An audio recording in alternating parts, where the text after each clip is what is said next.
¿de acuerdo? Solo vamos a leer el final, a manera de repaso, del verso 24.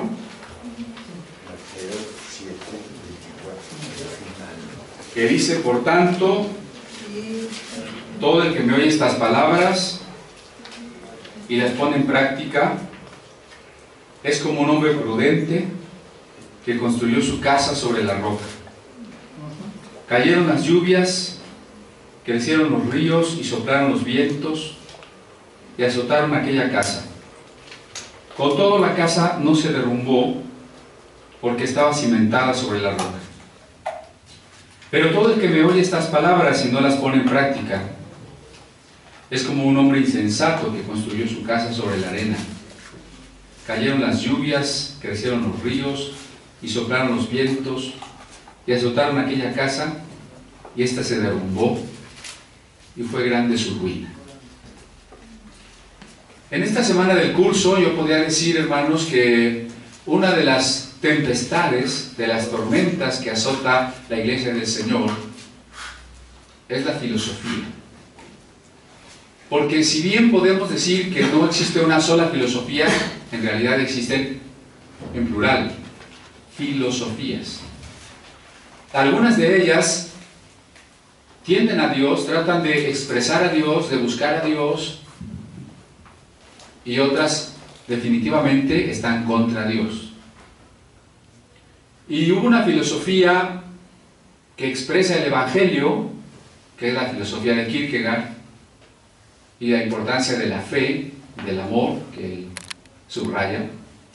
Pero hubo muchas filosofías contra Dios que la gente ha adoptado.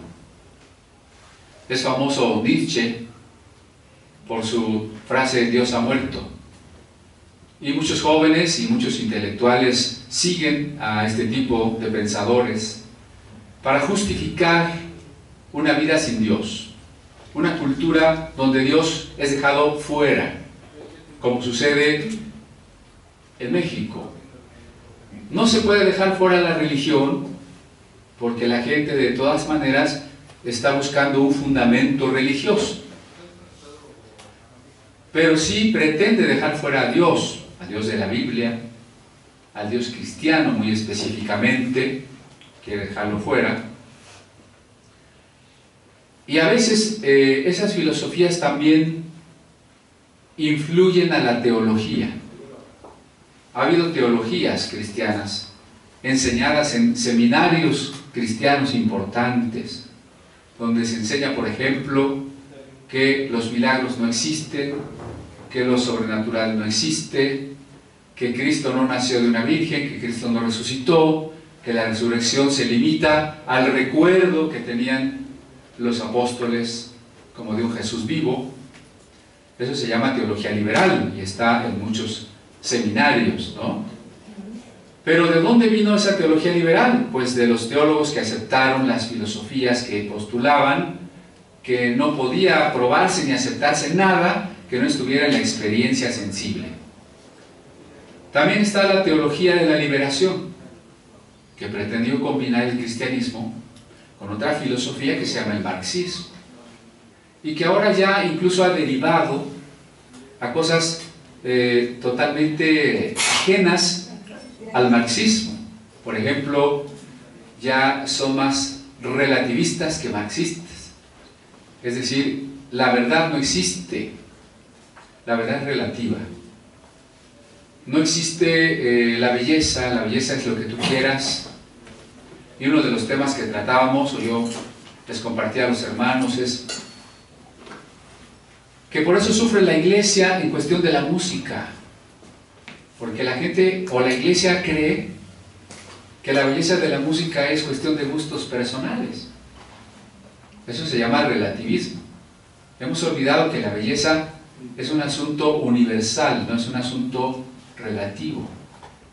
Y entonces metemos la música fea. La moral también es relativa. ¿Qué es bueno y qué es malo? Lo que tú quieras.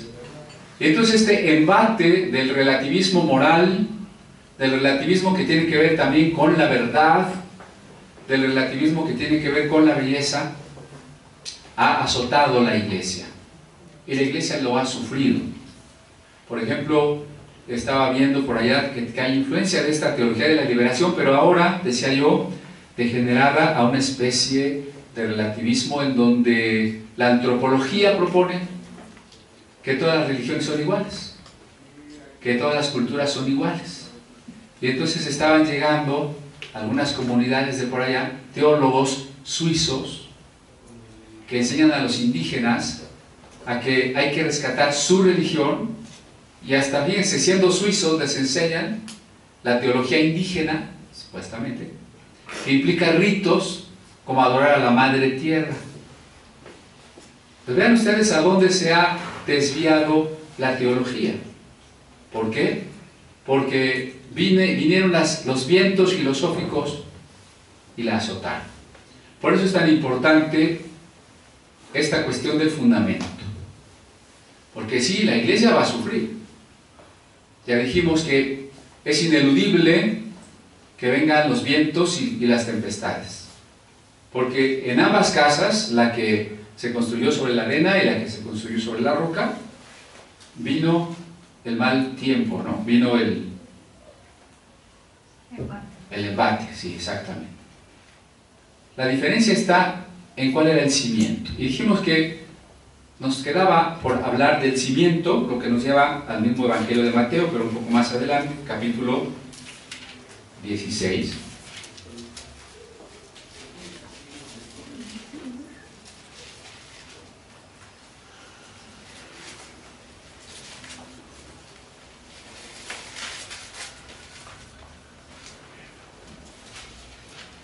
Verso 18. Yo te digo que tú eres Pedro, y sobre esta piedra edificaré mi iglesia, y las puertas del reino de la muerte no prevalecerán contra ella.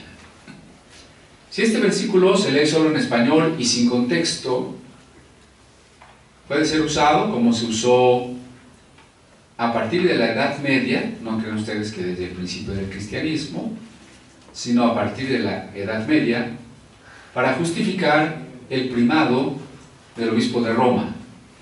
Es decir, para decir que a partir de estas palabras, Jesús está indicando que Pedro es la roca sobre la que debe edificarse la iglesia. Y Pedro sería entonces el primer papa, así que sus sucesores, los papas de Roma, serían el fundamento de la iglesia verdadera.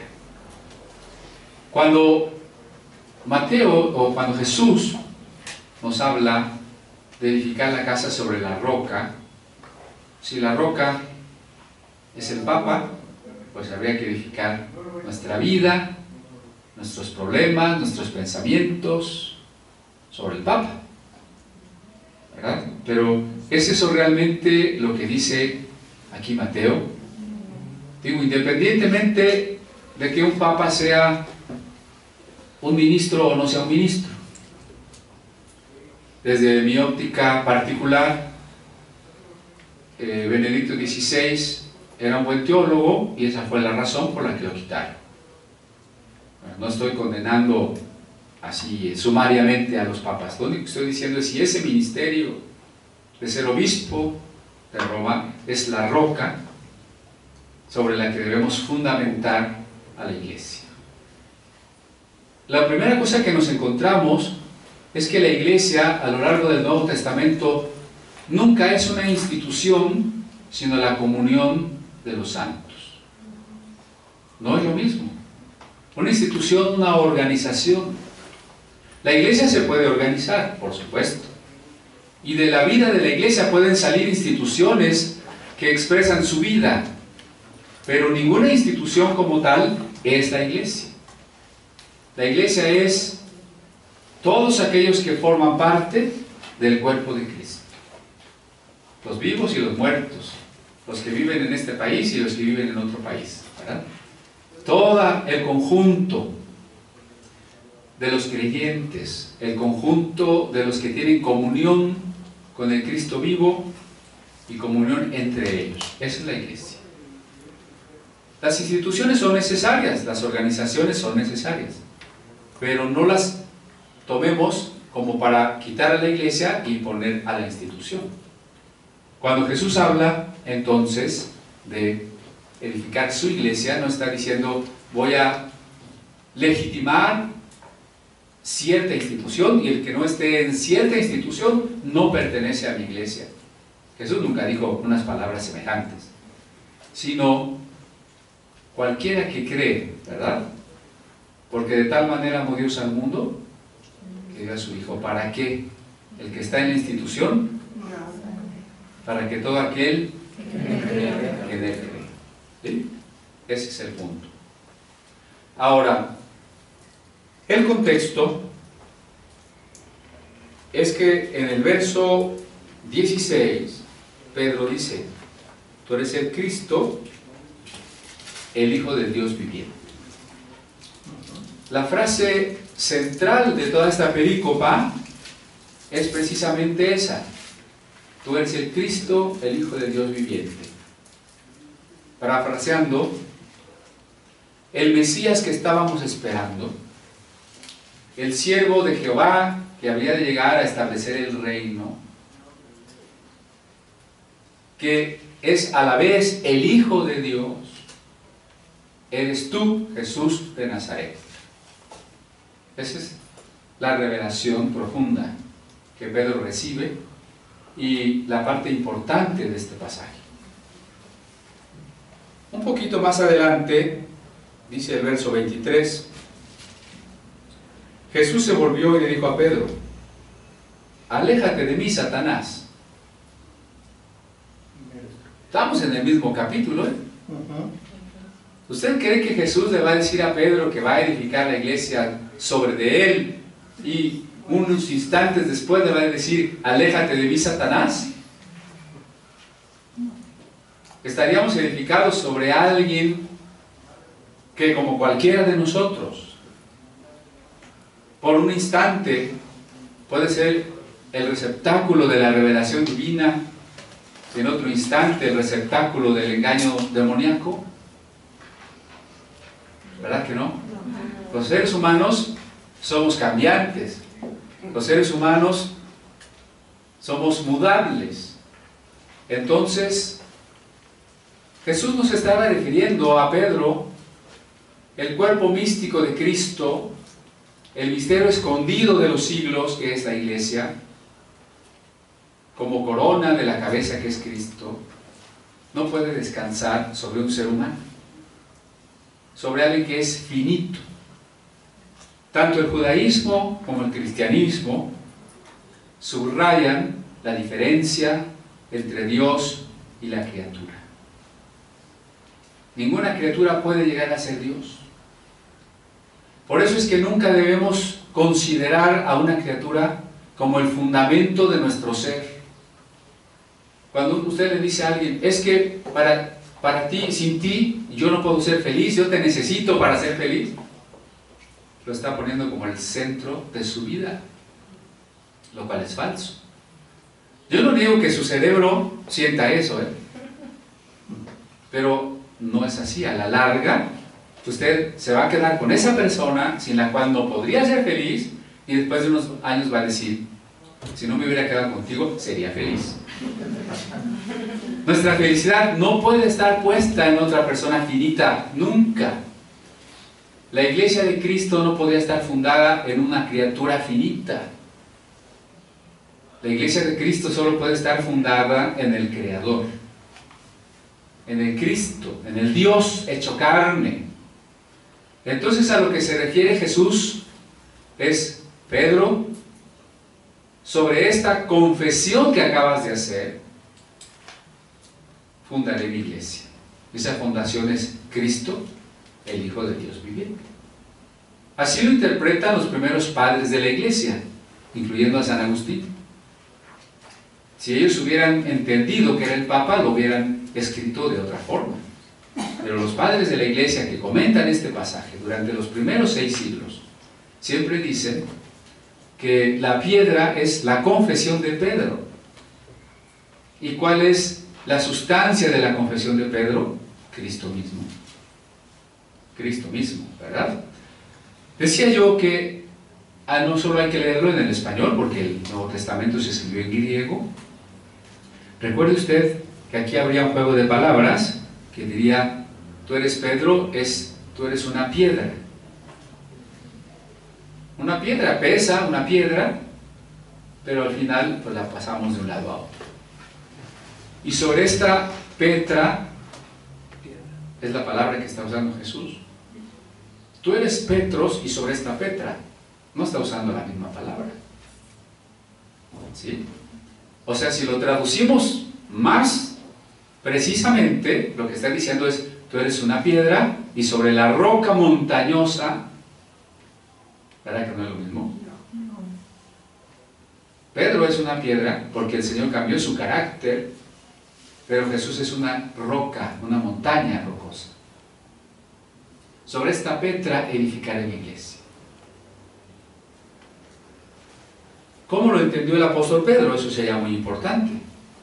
Porque a lo mejor Pedro diría: no, ¿qué les pasa? Respétenme mi lugar que me dio Cristo, ¿verdad? Vamos allá a la primera carta de Pedro.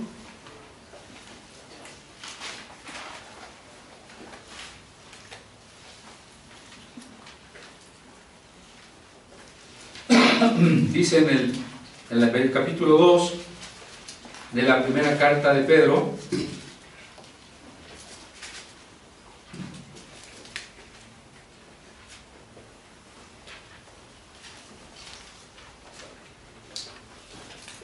en el versículo 4,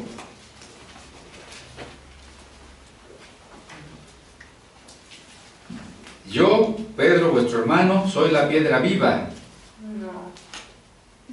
¿No? ¿No tienes esa Biblia? ¿No? ¿Verdad que no dice así? Dice: Cristo es la piedra viva. Vea. Pedro no entendió que Jesús le dijo: tú eres la piedra principal. Pedro no entendió eso. Pedro mismo escribe otra cosa. Entiende lo que él confesó, ¿o no? Por eso dice: Cristo es la piedra viva, rechazada por los seres humanos, pero escogida y preciosa ante Dios. Al acercarse a Él también ustedes son como piedras vivas. O sea, ¿Pedro era una piedra? Sí, Pedro era una piedra, y ustedes también. No nomás Pedro. Cada uno de nosotros es una piedra viva. ¿Sí? Porque a diferencia de las piedras que no piensan, que no sienten, que están inertes, nosotros vamos a formar parte de un gran templo. La iglesia es un gran templo.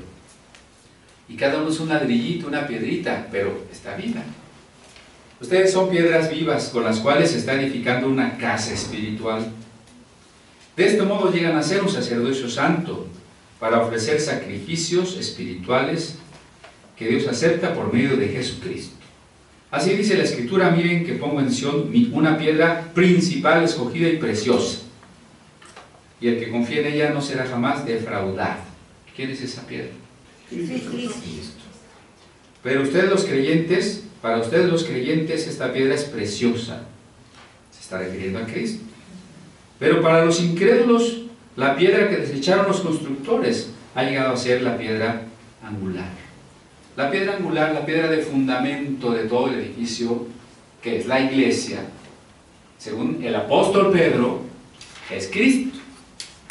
Entonces, o Pedro era un muy mal teólogo y no quería responsabilidades, o Pedro entendió bien lo que dijo Cristo, ¿verdad? Y lo más seguro es que Pedro entendió bien lo que dijo Cristo, porque suponemos que estaba inspirado por el Espíritu Santo. Y por el Espíritu Santo él está diciendo: la iglesia es un templo que se está construyendo. Y hay una piedra fundamental, y esa piedra es Cristo. Nunca dijo: y esa piedra, no se les olvide, soy yo que les escribo esta carta, esta encíclica, que es infalible porque es doctrina ex cátedra. ¿Verdad que no dijo nada de eso en esta carta? No. Ni nada que se le parezca. Muy bien. Entonces Pedro no entendió que el fundamento era Pedro, sino Cristo. ¿Y qué entendieron los demás apóstoles? Allá en la carta a los Efesios,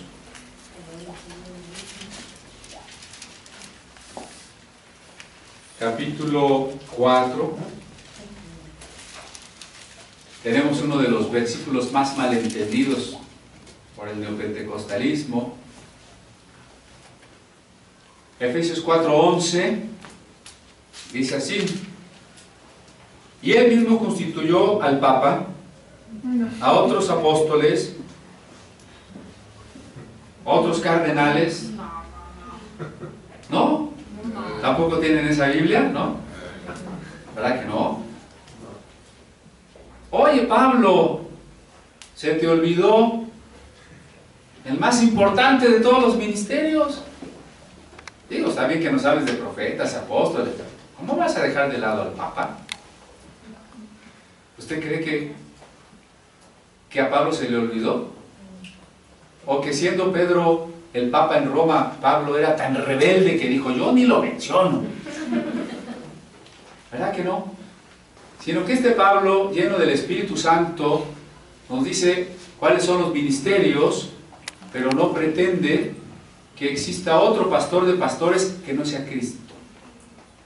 Papa es papá, nuestro Padre en la tierra, el pastor de todos los pastores.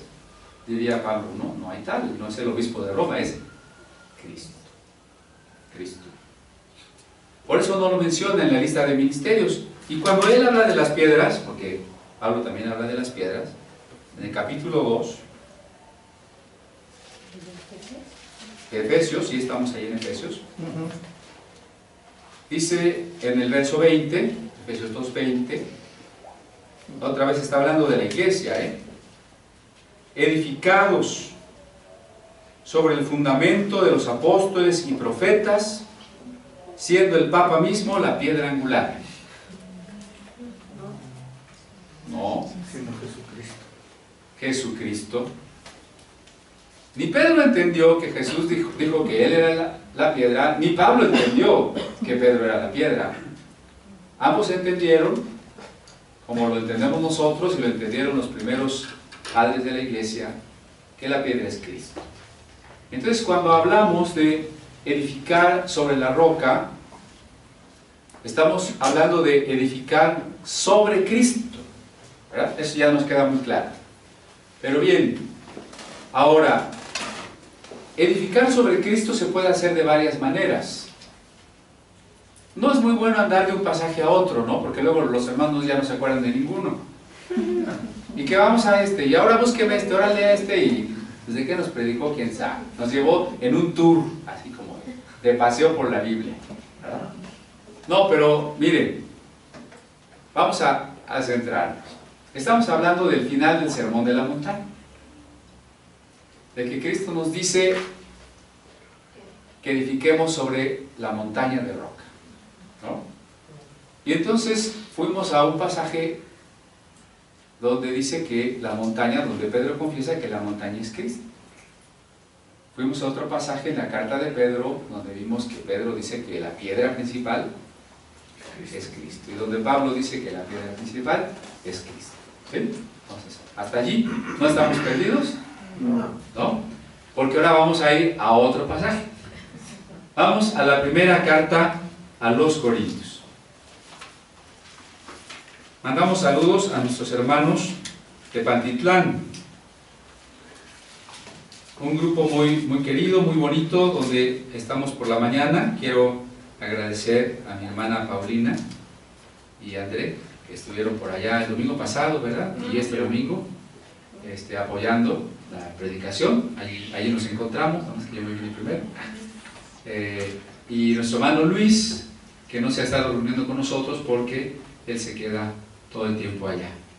Bueno, primera a los Corintios, capítulo 3. Otra vez hablando de la iglesia.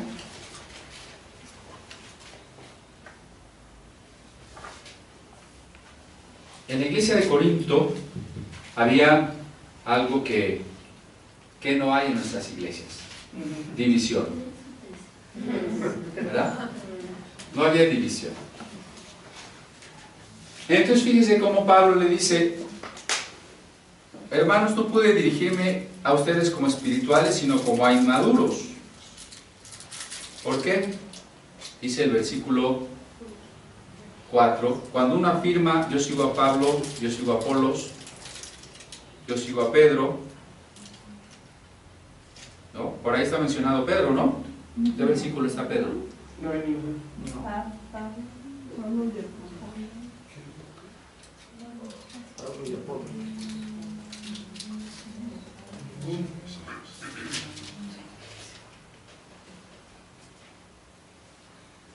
Está en el 1:12. ¿Alguien nos lee el 1:12, por favor? Quiero decir que cada uno de vosotros dice: yo soy de Pablo, yo soy de Apolos, y yo de Cefas, y yo de Cristo. La iglesia estaba dividida.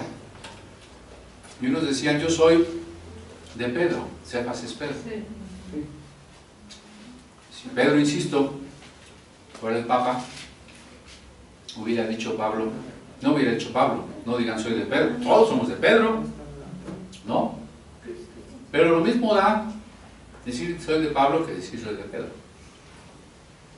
Estas divisiones en el cuerpo de Cristo, dice, regreso al 3, que no debemos de dividirnos por siervos de Dios, porque en el 10, 3:10, según la gracia que me ha dado que Dios me ha dado, según la gracia que Dios me ha dado, yo como maestro constructor eché los cimientos y otro construye sobre ellos, pero cada uno tenga cuidado de cómo construye. Otra vez la iglesia es un edificio, pero también decíamos nuestra familia, también nuestro proyecto de vida, es una construcción, ¿se acuerdan? Que hemos estado insistiendo. ¿Cómo está nuestra transmisión? Ni caso me hace. Pregúntale, ¿no?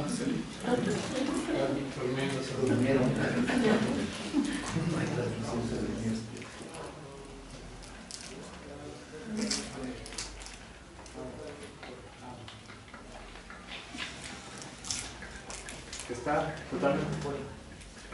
Bueno. Entonces, decíamos que hay que subrayar siempre que nuestra vida no se hace sola. A veces la gente dice, es que las cosas pasan por algo, ¿no? Es que así es la vida. Eso es falso. Nosotros hacemos de nuestro futuro lo que nosotros decidamos hoy. ¿Sí queda muy claro eso? Nosotros vamos a hacer lo que hoy, el resultado de lo que hoy sembremos. Nada más. Por eso nuestra vida también es una construcción, ¿sí? Bueno, entonces dice Pablo que él era un perito constructor y por eso él ponía cimientos, que eran las doctrinas, el conocimiento, el encuentro con Cristo, porque nuestra relación con Cristo evidentemente no es pura doctrina, tiene que ser vivencia, ¿no? Si no hay vivencia, la doctrina sería vacía, sería insuficiente. Bueno, Cristian, antes de salir de Corintios 3, antes de cambiar, me llama la atención en el versículo 12, que dice: y si sobre este fundamento alguno edificare oro, plata, piedras preciosas. Estos tres conceptos nos refleja lo que sería la construcción sobre roca, porque es un material no flamable. Y los otros tres, madera, heno y hojarasca, como si fuera de arena, que son cosas muy fáciles de arder, ¿no? sí, bueno, todavía no vamos a dejar aquí Corintios, vamos a seguir el análisis. Ajá. Entonces dice Pablo, en primer lugar, que los cimientos ya están. Ahora hay que construir sobre de los cimientos, pero hay que ver cómo construye cada quien. La primera cosa que hay que cuidar está en el verso 11, porque nadie puede poner un fundamento diferente del que ya está puesto,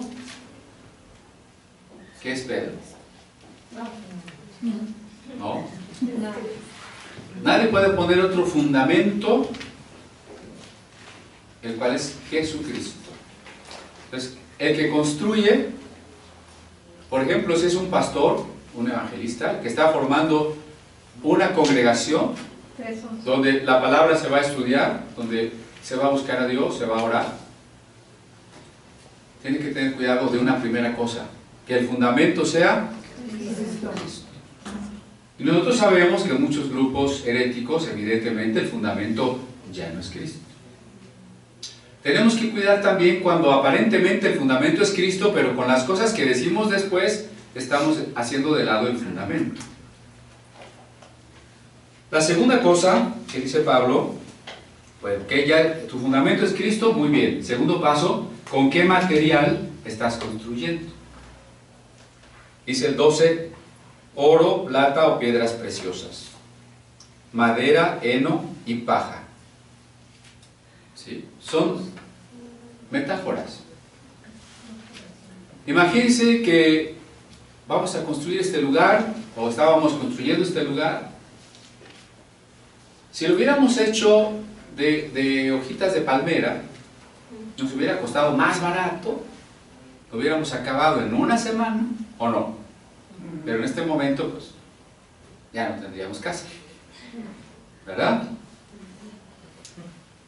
Pero si la hacemos de ladrillo cocido, ¿verdad? O aquí pone unos materiales más finos, porque representan algo, ¿no? Oro, plata, piedras preciosas. Entonces, eso es lo que afecta cuando vengan las pruebas. ¿Va a resistir o no va a resistir? ¿Con qué estás edificando? Vamos a suponer, decimos, a ver, miren, queremos una iglesia muy grande. El chiste es atraer gente. No sería difícil atraer gente. Nos esforzamos un poquito por rentar un salón grandote, ¿verdad? Para que quepan, y ponemos un grupo guapachoso, ¿no? Ah, que tú no sabes lo que es nada más, ¿cómo pasó? Y va a llegar la gente, ¿no? Y de predicación, pues vamos a enfatizar que Dios los quiere bendecir, que va a haber riqueza, que va a haber sanidad, que va a haber milagro. Es fácil, ¿sí? ¿Y de dónde va a salir para la renta? Pues les vamos a pedir. Me enteré de una persona que creo que es uno de los cantantes famosos, ¿no? Ya ni sé quién era. Bueno, el chiste es que, a ver, hermano, el Señor va a bendecir su dinero. Todo lo que traiga, tómelo en su mano. Todo. Que no se quede nada, pues no, si algo se queda, ya no lo bendice. Todo lo que traiga, tómelo en su mano. Alce la mano, bendigo, de las carteras, el trabajo. Muy bien, no baje la mano. Ahora va a pasar la ofrenda. La tiene que echar tal como la tiene en la mano. Pues ahí sacamos para la renta, ¿no? Bueno, entonces, hay que ver con qué material edificamos. Si yo le digo a los hermanos, los emociono, esa sería la palabra, ¿no? Los emociono. ¿Cuánto les va a durar esa emoción?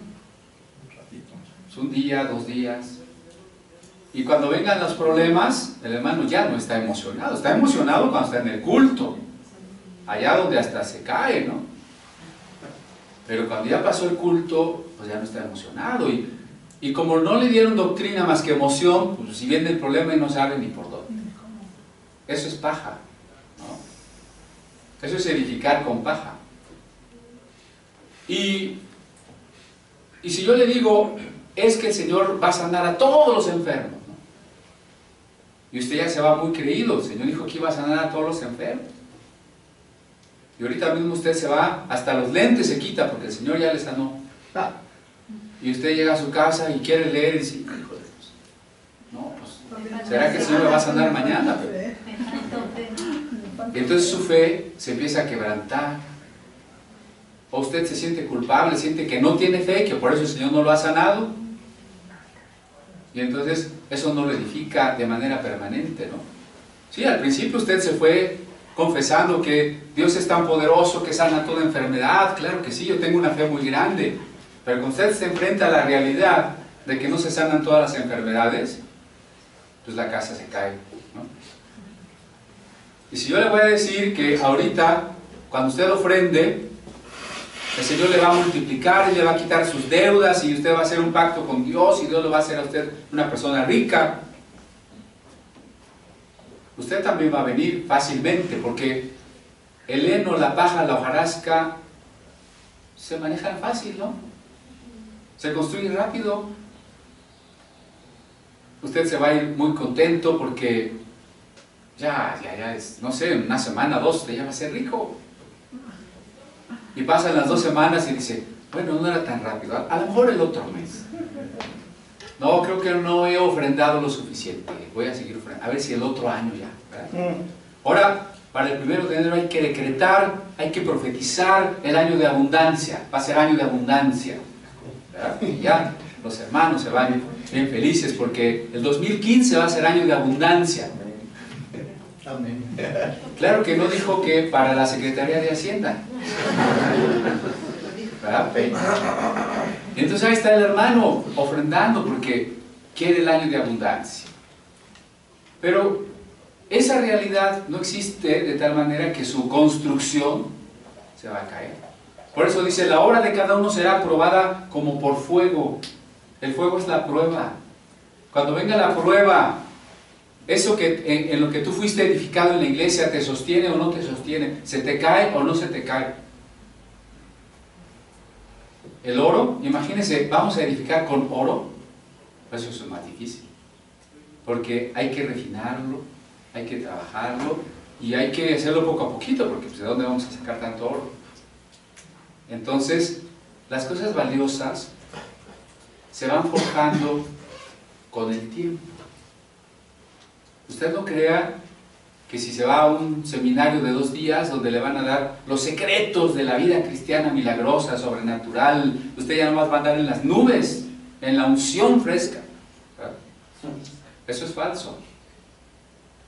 El saber de Dios y el entender de Dios y el crecer en la fe y el crecer en el amor requiere tiempo, porque es como el árbol plantado junto a arroyos de aguas. ¿Sí? Entonces, si usted va a tener una doctrina firme y una experiencia profunda con Dios, no es de, ay, échate unas tejadito de paja, sino de construir con materiales firmes, imperecederos. ¿Sí? Una de las cuestiones que comentábamos allá es eso, que la emoción no es el gozo, que el encuentro con Dios tiene que ser profundo, genuino, auténtico. Que sería más fácil que yo les dijera, ¿están gozosos, hermanos? Sí. Más fuerte, no los oí. Sí. ¿Ya no desayunaron? A ver, los de este lado, ¿no? Y entonces yo empiezo a fabricar una emoción, ¿sí? ¿Y qué mire? Voy a fabricar una emoción, pero si yo les invitara a orar y a meditar y a permitir que el Espíritu Santo realmente haga lo que tiene que hacer en sus vidas, puede no ser tan escandaloso, pero va a ser auténtico, ¿verdad? Entonces, cada uno mire cómo construye, dice. ¿Con qué construyes la educación de tus hijos? Bueno, ahí vamos a ver más. Pero tú nomás le dices al hijo, ay, ¿no estás dando lata? ¿Y crees que con eso ya lo educaste? Pura paja, ¿no? O vas a tomarte tu tiempo y vas a llevarlo de paso por paso en el camino del Señor. ¿Con qué construyes la iglesia? ¿Con qué construyes tu casa, de tu familia? ¿Con qué construyes tu vida? Bueno, eso se refleja hasta en el estudio, ¿no? Ay, pues me pasaron un acordeón, lo voy a sacar ahí en el examen. ¿Esa construcción es firme? No. Cuando lo necesites en tu vida futura, No vas a tener la menor idea, ¿no? Entonces, hay que construir firmemente. ¿Cómo se construye firmemente? ¿En qué consisten los materiales que no se queman? Porque Jesús dijo, al que oye mis palabras, en el caso de la casa sobre la arena, ¿no? Y en el caso de la casa sobre la roca también dijo, el que oye mis palabras.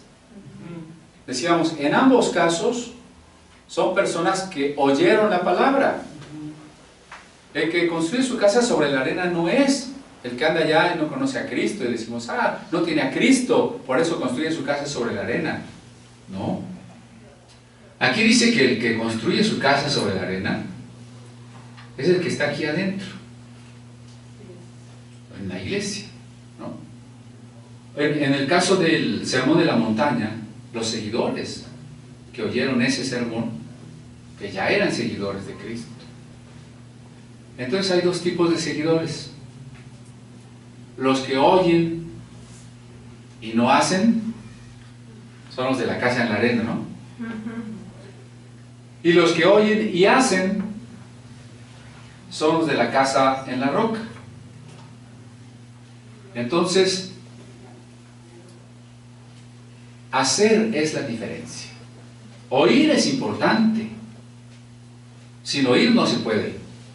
Dice Isaías, ¿cómo creerán si no han oído? ¿Verdad? Oír es el primer paso. La fe viene por el oír.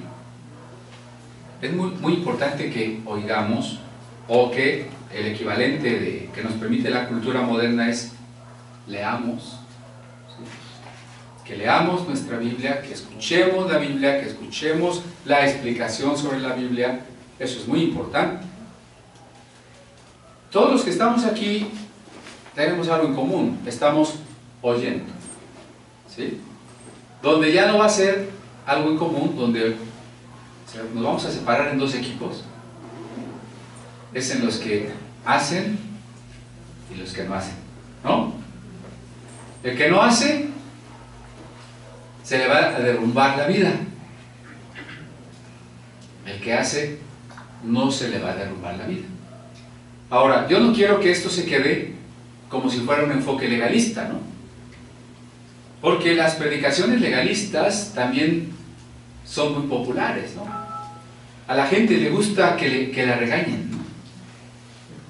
Que venga el predicador y le diga, sin santidad nadie verá al Señor, entonces tú, ¿qué estás haciendo? Y le ponga su buena regañada, ¿no? Y ya sale el hermano todo apedreado y dice, qué buena estuvo la predicación. No se trata nada más de regañar y decir que tienes que hacer, porque tienes, fíjese la frase, tienes que. Deber. La construcción de la casa sobre la roca radica en otra cosa que no es el tienes que. De acuerdo al enfoque que le hemos estado dando a la teología, ¿en qué radicará? En el amor. En el amor. ¿Qué es el amor? ¿Cómo edificar sobre el amor? Vamos a recordar qué cosa es el amor, aunque seguramente ya lo hemos comentado en algunas ocasiones. Es la entrega. Claro. Dijimos para empezar que el amor no es un sentimiento. ¿Se acuerdan? El amor no es un sentimiento, que la mayoría piensa que es un sentimiento. Y por tanto caprichoso, porque me llega cuando menos espero y a veces por quien no debería, ¿no? Caprichoso también porque se me va y parece que no hay nada que hacer. Les digo, los casados que llegan a decir, pues separémonos, pues ya no nos amamos, ¿no? O sea, el amor es caprichoso, se fue y nosotros somos como títeres del amor. El amor nos manejó, pero ya nos abandonó, entonces pues separemos. El amor no es un sentimiento, sino, hemos insistido, que en primer lugar es una decisión. Ahora está muy fuerte este micrófono. Gracias, perdón. Entonces, decir que el amor es una decisión tiene como base que Dios lo expresa como mandato, ¿no? Un mandato, es decir, ama. Si fuera un sentimiento que me llega cuando quiere o se va cuando quiere, ¿cómo me podría Dios ordenar que yo ame? Pero si los mandatos están allí para que yo los realice, son mi responsabilidad, entonces quiere decir que yo tengo que decidir el amor. ¿Ve? Entonces creo que es la primera gran aportación cristiana con respecto al amor, que no existía en otra religión, en otra filosofía. Note usted que eso implica una gran responsabilidad.